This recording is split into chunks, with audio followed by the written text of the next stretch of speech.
All right. Hey, everybody, how's it going? This is Darren, Mondays with Mark. Let me get rid of the caption there. Yeah, anyway, Mondays with Mark, and we are just going to run through a few things in chapter 4 real quick, talking about the parable of the sower and the interpretation of the parable of the sower, and then some things that Jesus says about that. At the end, I'm just going to throw the text up from the internet here, and let's see here. Yeah, so here is the text. Text from, let me put it up there.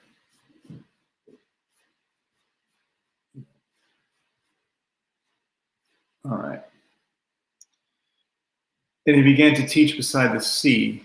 Such a very large crowd gathered around him that he got into a boat on the sea and sat there, while the whole crowd was beside the sea on the land. He began to teach them many things in parables. In his teaching, he said to them, "Listen, a sower went out to sow, and as he sowed, some seed fell on the path, and the birds came and ate it up.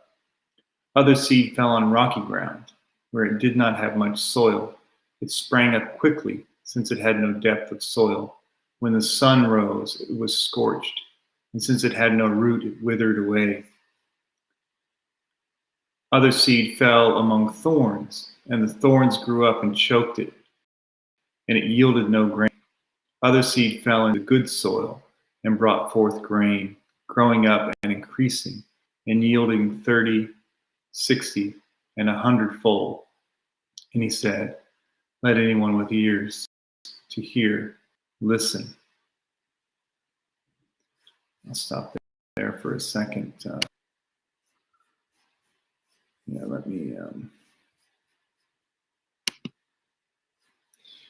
So this chapter begins with Jesus by the water again. We circle back to this over and over again. Jesus by the water, and he's teaching in parables.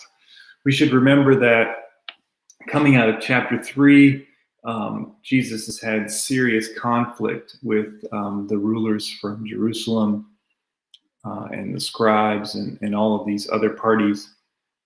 And, in fact, they are plotting to kill him and find way to destroy him and drag him away and all of that. And so we should remember that that these words come in the context of conflict, of Jesus being rejected by many, even though there's many that follow as well. But the reason why I say that in particular is because sometimes we approach these stories and the way Jesus tells them and Jesus' life in general with this kind of like, I don't know, overly optimistic kind of way of reading things. And we always imagine ourselves as, if we would have heard the word, we would have believed right away, and we would have been one of the people following right alongside. And we always imagine that, somehow this word is something that we already intimately cling to, and there's really no questions, and so on and so forth, But I like what Brian Blunt says in Go Preach. He says, he reminds us that the bad soil predominates. When you're talking about this parable, looking for the good soil where the seed might land and take root and grow fruit. He talks about the bad soil predominates, meaning that we should be realistic about the world that we live in. We should be realistic about the conditions of life that make it so that many people can't hear what Jesus has on offer, what God desires, and other conditions that make it so people don't want to hear. But it's good to remember when reading this that the bad soil predominates. that is the situation of life is more likely that we're in the midst of bad soil than good soil. So we have to focus ourselves, prepare ourselves, and pay close attention. I also like what I just like the way that Dr. Blunt talks about this. He says he talks about Jesus as the tactical representation of God's kingdom strategy, right? So the tactical representation of God's kingdom strategy, right? So what people are trying to recognize or not recognize is that what Jesus is doing, who Jesus is, and what Jesus is saying, what Jesus is doing, is what God is up to in the world. And this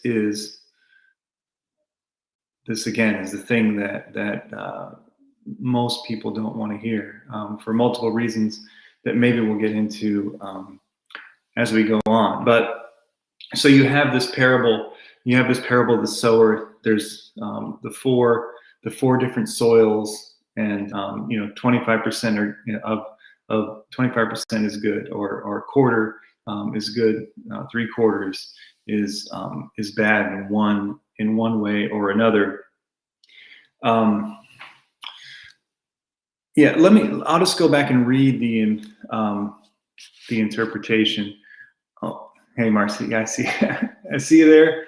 All right, good. I'll put you up there. Yeah, that's right. You got to pay it. You got to be focused, or you won't hear. Right, that's good. Okay, so let's go back more. Oops, I think I did it wrong. Ugh, never get quite. There we go. Sorry.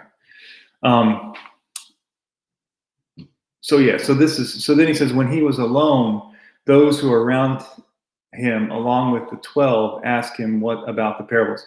So again, this is a little kind of peek into this that we don't think about too. Is there's the crowd around, and then there's the 12. So there's multiple people asking Jesus about this, and he said to them, "To you has been given the secret of the kingdom of God, but for those outside, everything comes in parables, in order that they may indeed look but not perceive, may indeed listen but not understand, so that they may not turn again and be forgiven."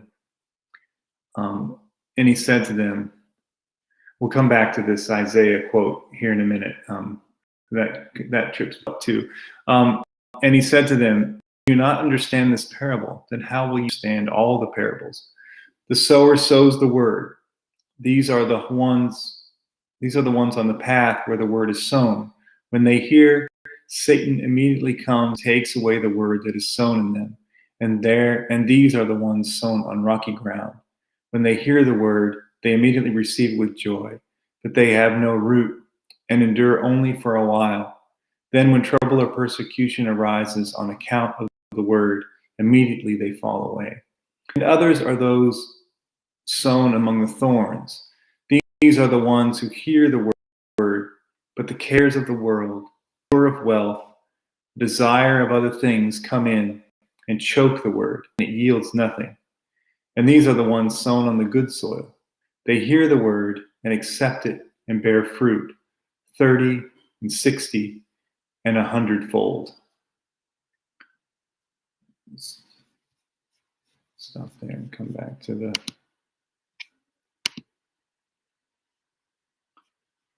Oh, let me back in.